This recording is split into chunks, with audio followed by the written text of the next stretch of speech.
میرے نبی نے 11 شادیاں کی. اللہ کی قسم، اللہ کی قسم، اللہ کی قسم ہمیں زندگی سکھانے کے لیے تھی.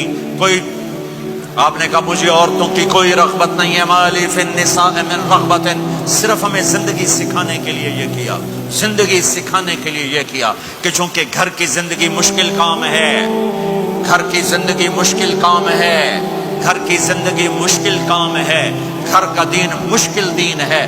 مسجد 5 لوٹے پانی 5 نمازیں پڑھ لو، لیکن گھر کی زندگی میں برداشت کرنا، بیوی برداشت کرے، خامد برداشت کرے، یہ مشکل دین ہے. لیکن اسی پہ کامیاب ہے، اسی پہ کامیابی ہے، اسی پہ نسل پروان چڑھتی ہے. ایک نوجوان بچہ میرے پاس آیا، پاکستان کی بات ہے، ٹاپر، ہر کلاس میں ٹاپ کیا، ٹاپ کیا، ٹاپ کیا. میڈیکل کالج کا اسٹوڈنٹ کا مولانا 2 دفعہ خودکشی کی کوشش کر چکا ہوں، 2 دفعہ. میں نے کہا کیوں؟ کہ میری امی ابو بہت لڑتے ہیں، میرے امی ابو بہت لڑتے ہیں، ان کی لڑائی سے میں اتنا ڈپریس ہوں، میں نے 2 دفعہ اپنے آپ کو مارنے کی کوشش کی. میری زندگی تھی اللہ نے مجھے بچا لیا، میری زندگی تھی اللہ نے مجھے بچا لیا. اپنے گھروں کو آباد کرنا ہے تو نبی والے اخلاق مجھے بھی سیکھنے پڑیں گے، آپ کو بھی سیکھنے پڑیں گے. میرا نبی حضرت میمونہ کے گھر میں ہے، آپ کی باری ہے. یہ شادیاں ہمیں زندگی، دیکھو میرے نبی کی عمر 25 سال، حضرت خدیجہ کی عمر 40 سال. کوئی جوڑ ہے 25 سال کا نوجوان 40 سال کی عورت سے شادی کرے اور عمر کے 25 سال ساتھ گزار دے. 50 برس کے ہوئے حضرت خدیجہ کا انتقال ہوا اور پھر 10 شادیاں جب عمر ڈھلنے کو ہوتی ہے اور 10 شادیاں. زندگی سکھائی ہے کہ زندگی گزارنی کیسے ہے. غصے والی عورت زندگی کیسے گزارنی، اپنے خاندان کی عورت زندگی کیسے گزارنی ہے، مالدار عورت زندگی کیسے گزارنی، اپنے سے بڑی عمر کی عورت زندگی کیسے گزارنی، پرائے گھر کی عورت زندگی کیسے گزارنی ہے، ہم مزاج عورت زندگی کیسے گزارنی، کماری لڑکی زندگی کیسے گزارنی، بیوہ سے شادی زندگی کیسے گزارنی، طلاق یافتہ سے شادی زندگی کیسے گزارنی ہے. یہ سب میرے نبی کے بتائے ہوئے زندگی کے درس ہیں.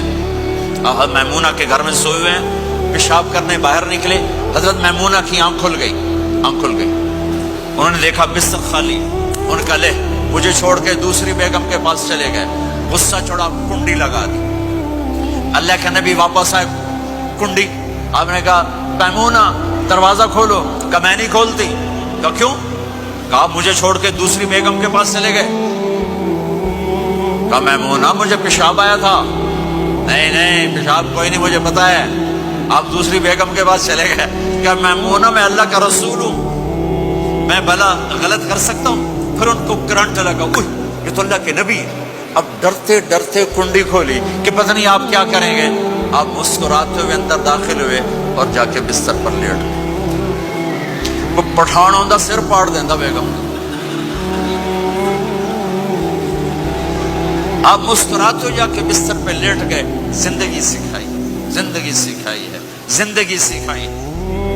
اب گھر میں جھاڑو دے رہے ہیں، اپنے کپڑے خود دھو رہے ہیں، جوتا ٹوٹ گیا خود اسے سی رہے ہیں، اپنے گھر والوں کے ساتھ کام میں کام کر رہے ہیں. اب عائشہ پانی پیتی، ٹھیک ہے، مجھے دیکھو یہ گلاس ہے، یہ تو ایسے چھوٹے چھوٹے گلاس ہیں، بڑے بڑے گلاس ہوتے تھے، بخل کا زمانہ، گلاس بھی چھوٹے ہو گئے جی میں کپ ہوتا ہے. عائشہ پانی پی رہی، گلاس رکھ دیا. میرے نبی گلاس اٹھاتے، جہاں حضرت عائشہ کے ہونٹ لگے ہوتے تھے وہاں ہونٹ رکھ کے آپ پانی پیتے تھے. اللہ کی قسم زندگی سکھانے کے لیے. گوشت کے بڑے بڑے ٹکڑے کھائے جاتے تھے، پکائے جاتے تھے. ام عائشہ نے گوشت کا ٹکڑا اٹھایا اور یہاں سے نوچا اور پھر رکھ دیا. پھر روٹی اٹھائی، میرے نبی اس کو اٹھاتے اور جہاں سے حضرت عائشہ کے دانت لگے ہوتے تھے حضرت عائشہ کو دکھا کر رکھتے تھے. یہ اظہار محبت ہمیں سکھایا. جہاد کا سفر، جہاد کا سفر. آپ نے صحابہ سے کہا چلو بھائی سب آگے چلے جاؤ. سارے آگے چلے گئے، سب غائب ہو گئے. آپ نے کہا عائشہ دوڑ لگائیں. عائشہ، نبی کہہ رہے ہیں، عائشہ نہیں کہہ رہے، عائشہ دوڑ لگائیں. آپ نے کہا لگائیں. تو کہا دوڑ لگائی تو میں آگے نکل گیا، آپ پیچھے رہ گئے. کئی سال گزر گئے، میں ذرا موٹی ہو گئی. تو پھر آپ نے کہا جہاد کا سفر، چلو بھائی آگے چلے جاؤ. سارے آگے چلے گئے. آپ نے کہا عائشہ دوڑ لگائیں. کہا لگائیں. کا دوڑ لگائی تو آپ آگے نکل گئے. آپ نے کہا حاضی مثل کا عائشہ، اس دن تو جیت گئی، آج میں جیت گیا. یہ میرے نبی کی زندگی ہے. آج یہ مولانا لگائیں گے دوڑ اپنی بیگم کے ساتھ؟ کہیں گے ہم بڑے مولانا، ہم کیسے دوڑ لگائیں؟ میرے نبی اپنی بیگم کے ساتھ دوڑ لگا رہے ہیں.